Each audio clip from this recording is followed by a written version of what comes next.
Promised. Promise. Promise. Promised. Promise. A word that has one simple meaning, but yet is defined so differently depending on one's point of view. He promised me that in a world where a penny had more value than a woman, we would be able to make livings. And at the end of the day's work, it all came down to the same word. Promise. A prosperity promise. Day in and day out, I slaved over sick metal monsters who were constantly clearing their throats and growling. They were delirious and gave me an aggressive haircut that I certainly did not ask for. I fed the looms in hopes it would get better. It didn't.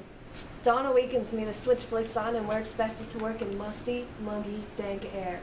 I'm drowning in a treacherous sea of noise. The monsters spewed out disgusting air that poisons our lungs, and with every breath I take, I can feel how detrimental it is to my health.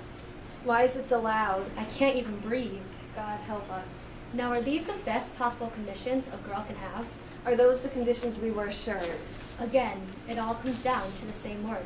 Promise. A broken, phony promise. This was supposed to be the acme of my life, but instead I'm feeling sicker than ever. I swear I'm breathing heavy lead into my lungs, not clear oxygen.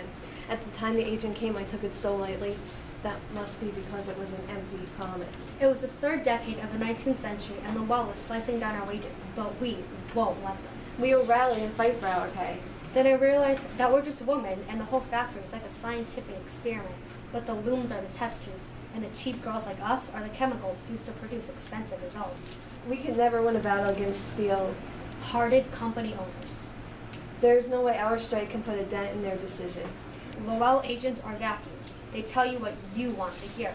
They put you in that positive, happy mindset so you get sucked into a factory, Milger life, only to then invert the vacuum's command and spit you into a dirty, dreary workplace with unexpected pay cuts.